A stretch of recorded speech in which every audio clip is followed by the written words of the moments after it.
Pada zaman Nabi atau pada zaman kelahiran Islam, negara Islam atau ya negara yang nak didikan oleh Nabi ini diapit oleh dua negara superpower. Sebelah timur yakni negara Al-Fursi, Persia, kita kata Persia, Fursi. Sebelah barat negara Rum, Romawi, Byzantine, Byzantium. Kedua-dua negara ini sentiasa yang saling bermusuhan antara satu dengan yang lain, berperang antara satu dengan yang lain, kadang-kadang kalah, kadang-kadang menang. Tah berabad-abad namanya. Kedua negara superpower ini dalam bahasa Melayunya negara adik kuasa. Superpower bukan bahasa Melayu. Negara adik kuasa ini berbeza ideologi dan pegangan akidahnya. Kerajaan Al-Furs yakni berkeyakinan beragama Majusi, musyrik lah, menyembah api. Walaupun sebelumnya negara ini memeluk agama Tauhid. Bahkan ada raja penguasa yang terkenal pada zaman itu yang kisahnya menurut kebanyakan tafsir diceritakan dalam Al-Quran. Namanya Darius yang kedua, yang Al-Quran sebut sebagai Zulkarnain, yang pernah melakukan 3 ekspedisi sebagaimana yang disebut dalam surah Al-Kahfi itu. Kemudian ialah seiring dengan berkembangnya zaman, mereka berubah daripada akidah tauhid menjadi agama yang syirik-syirik, menjadi agama Zoroastra. Kemudian Zoroastra yang Tuhannya yang paling besar namanya Haruma Mazda. Haruma Mazda. Dan teruslah jadi usaha-usaha Majusi sembah api, sembah patung. Sebab itulah ini yang Al-Furs. Sementara Ar-Rum memeluk agama Nasrani, ajaran yang dibawa oleh Nabi Isa alaihissalam. Sama ada masih tulen, masih asli atau tidak, itu cerita lain. Yang pasti agama yang dianuti oleh kerajaan Rom, yakni agama Samawi, agama yang Allah turunkan dari langit, yang ada Nabi dia dan ada kitab sucinya. Sama ada mereka masih patuh atau tidak, itu cerita lain. Jadi saling kalah mengalahkan, musuh-musuh. Pada saat itu jamaah sekalian, kerajaan Persia, ya, Raja Persia gelaran dia Al-Furs dan Kisra. Penguasa Persia, raja dia gelaran dia Kisra. Sementara Rum, Raja Rum gelarannya Qaisar. Qaisar. Yang Persia gelarnya Kisra. Qaisar apa ya kalau bahasa kita? Qaisar. Jadi Kaisar. Yang Kisra kalau Kisro.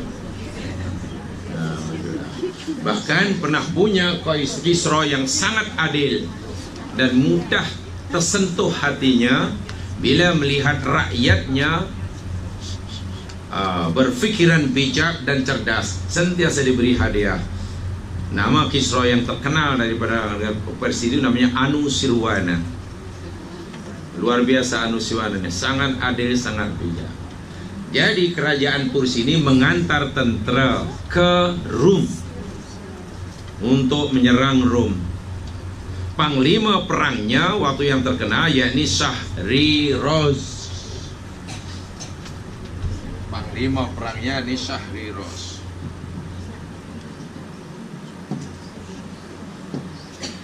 Panglima perang Parsi yang diantar untuk menyerang negeri Rom.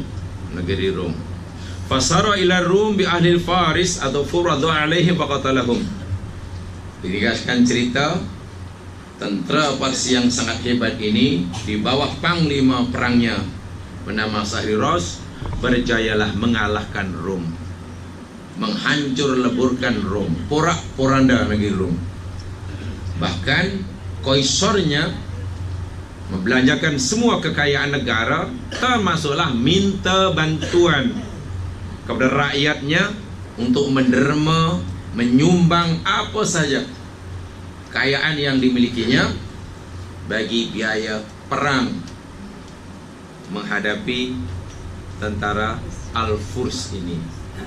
Pun sungguh itu masih kurang dan kalah. Pakar sejarah menyatakan boleh dikatakan mustahil Rom ini akan bangkit semula membina negaranya, sebab hancur sehancur-hancuran negara, bankrupt, muflis, negara bangkrut waktu itu, bancarutta. Banca itu meja, rota itu hancur. Karena ceritanya dahulu ada orang punya duit, pinjamkan duit di tepi jalan. Pak meja, orang pinjam duit, nanti bagi balik, jamnya untunglah si punya modal ini. Lama-lama yang meminjam ini tak mau bayar. Karena tak mau bayar, maka yang meminjamkan rugi. Karena rugi, dia mengamuk meja yang selama ini digunakan untuk beroperasi, dipecahkannya. Ini bancarutta. Ya, lingkupkan. Daripada bancarutta itu timbul kalimat bangkrut. Dari bangkrut orang putih dipelatkan bankrupt. Itu kan asal usulnya.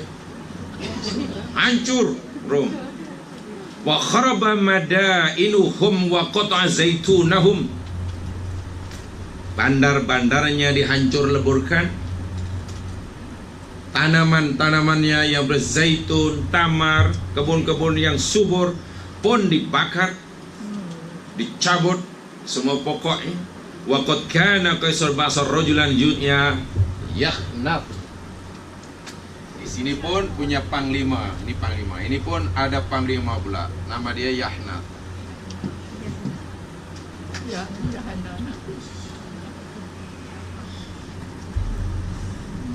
Kalau orang dulu panggil Yahnus. Orang Rom kan nama waktu itu nama dia banyak us-us lah. Yahnus, Ignatius, Paulus. Ini zaman dulu nama dia Paulus, Paus, Petrus. Tuh yang nama us-us lah. Masa dahulu situ termasuk Yunani, Turki, Albania, itu jadi satu. Dahulu mana ada negara seperti sekarang. Arab pun dahulu satu saja, Jazirah Arab. Sekarang jadi 7. Setelah ada minyak baru pecah jadi 7. Sebelum minyak ada, Arab ni satu aja, Jazirah Arab. Faltaqa ma'a Sahriros bi Aryati wa Busra. Wa hiya anna Syam ila ardil gharbi. Diringkaskan cerita, ya, panjang ceritanya saya ringkaskan saja. Rom kalah pada saat itu, teruk seteruk-teruknya. Bahkan hampir dikatakan mustahil Rom dapat bangkit semula. Jangankan melawan, nak bangkit bina semula pun macam mustahil. Kekalahan Rom di tangan Parsi ini, rupa-rupanya berita ini sampailah kepada pengetahuan Nabi Muhammad yang waktu masih di Makkah. Berita ini sampailah kepada pengetahuan orang kafir Quraisy. Mendengar berita kemenangan Al-Furs terhadap Rom, orang kafir jahiliyah bergembira, ikut gembira. Sementara mendengar kekalahan Rom di tangan Fursi, Nabi dan sahabatnya sedih. Apa agak-agak sebabnya? Ya, sebab sebenarnya Al-Furs ini memanglah ada satu kepala dengan kafir jahiliyah. Sama-sama mempunyai persamaan dari segi kepercayaannya, izmnya sama, yakni mereka berfahaman akidah syirik, politisme. Nabi sedih, sahabat sedih mendengar kekalahan Rom, karena paling tidaklah sekurang-kurangnya ada persamaan antara agama yang dianuti oleh kaum Rom dan yang disampaikan oleh Nabi, yakni agama samawi. Ada kitab sucinya, ada nabinya, yang inti ajarannya ini tauhid, mengikuti fahaman monotism. Sementara Al-Furs mengikuti fahaman politism. Sedih Nabi, sedih, kecewa, ikut simpati lah, walaupun bukan orang Islam.